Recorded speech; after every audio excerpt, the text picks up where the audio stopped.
Okay, this video is for the owner of this fan. Um, we got a serious issue and I wanted to show it to him. Basically, the coil has suffered some serious issues in its lifetime. I have my meter here and you can see it says auto there. If I touch these together, you hear the sound and you see it goes to 0 ohms. Okay, so now I'm going to be touching the outside of the coil. All right, so if I start down here, I don't know if you can really see this, but this is light colored, it's not like bright copper, it's almost like red. That's the way all of the coils should look. You see above, it's like brownish, dark brown, even almost gray there. That means that part of the coil got hot. It's not a big deal. All the fans get hot. Just ignore this. I cut the head wire off to get to the fan. But you see, if I touch across here, I get nothing. Again, if I touch them together, okay, I get nothing. If I touch across where it got hot, still nothing. Okay, although it is flaky there, that's not good. However, now if I move the light over here, and hopefully you can see the difference in color, I don't know. Maybe if I don't put it directly on it, like right there. Here, what you're seeing, and up here, and over here, is actual copper colored. That means that the varnish on the copper wire has come off. Actually, it gets so hard it burnt away. Now watch.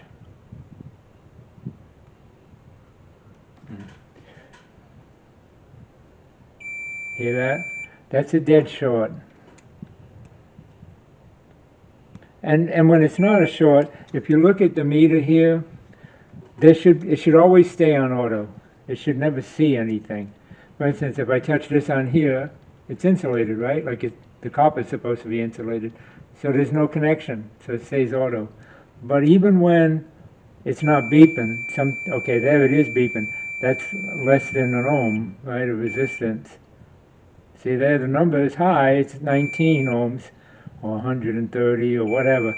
At some point it drops down under around 200, 250, and then it'll make the sound. I shouldn't be getting anything there. See, like that's the way it should be. But as soon as I move it somewhere, and you can see I'm a good 3/4 inch apart. Now if I come up here, you won't see it because my hand's in the way, but hear it? And it does have a reading. If you look over there, it's hard to see because I got to get up here to do it. Hold it that way. See the numbers changing? Okay, that's not good. Here, same thing. And you can hear it there. Now here, nothing, right? This coil is not too bad, although it's starting to flake here. But no short sound. I get nothing here. Meter's not changing off auto. So this loop, and this loop, and not before long, this loop are all going to be shorted. These are shorted. Basically, there's two things I can do.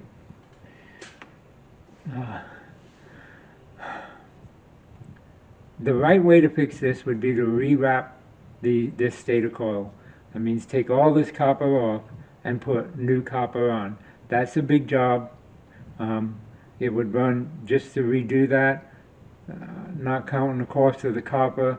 You're looking at probably around 300 or so, depends how much trouble and how much time it is to get this stator separated from that coil. This is an unusual motor. So that's the correct way to do it. Now, if I come across here, across the head wires here, if I can do this, I cut them so it's hard to tell. Okay, let's get in there. Okay, oh, 8 ohms. That's not good. No, not good. Not even gonna matter. What happened was when this fan came in and we got it on a bench, you couldn't even turn it by hand, which means that it never got enough oil and it bound up, and when it bound up, it drove the current up because it's trying to turn the motor and it can't, and it's pushing hard and it can't. These coils got hotter and hotter and hotter. Eventually, it burnt the varnish off the coil. What I was going to say is if it was just on the outer edge, like here and here and here, then I could spray shellac on it, no telling if it would last at all. When this coil got hot, the hottest point of the coil is in the center and it migrates out to the outside. This metal, this steel ring, it's actually iron core, would get hot. And it goes through the center of the coil in two places on every coil. It goes right through it. You can see it there. It goes right inside the coil. And so it gets really hot because this is with the magnet, right? It's an electromagnet. That's how it works. Well, that metal going through the center of the coil and the coil getting hot, it's going to get hot on the inside first and work its way out. Now the flaking will be more on the outside because vibration, right? And it's exposed where you can see it. Where inside the metal here, it's a little more protected from flaking. But if I look in there, I can see that that coil got really hot. And even here, you can see down inside, even though it's wrapped with this cloth is really old. You see, it's just flaking too. But even under the cloth, you know, you see it's still hot. So this needs to be rewound, or this fan is dead. That's basically the bottom line. Like I said, it would run around somewhere between $300 and $400 to have it rewound. Normally, I don't rewind coils, and I don't have anybody that does. Most antique Emerson and Westinghouse fans, you got to have a special jig to do it. However, this one, I may be able to pull these shims out. There's a shim here, here, here, and here. You can probably see them. They're sort of blackish. Sorry about that. So these shims would have to be pulled out, and that would loosen it. Then these metal pieces that lock the coil in would come out, and the coils will come out, and they connect together. They're all connected together. And then I would have to take like one of them and unwrap it and count the exact number of turns for that coil. And then I would have to make all 4 coils in one shot. So it's one coil, and it just wraps however many turns, and then the wire goes up to the second coil and wraps, and then it goes to the third coil and wraps. So it's one long wire. It's not like 4 individual coils. They're actually connected together. And so it is a time-consuming major job to do. Now, that would be just to redo the coil. Additionally to that, we have to rebuild the motor, which is what we normally do.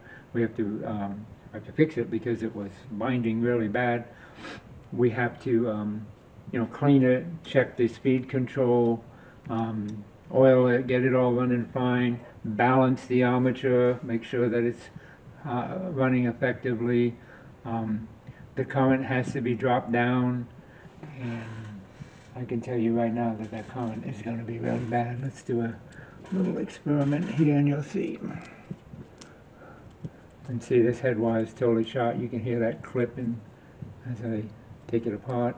This is just bulldog tape on the outside of the wire, so it's just wrapped in this cloth tape. It's electrical tape, but it's made out of cloth. That's what they used to use back in the day. Slide that a little. Remove this. Okay, you see that brown box in the back? And there's a light bulb up here. This is a variac. This knob controls the voltage. This is the power switch. This is a light. That's that light when it's on. And so you don't want to try this at home, but basically what I got is a power cord jumpered to the head wire, and now watch what happens to the light bulb in the back as I bring that power up.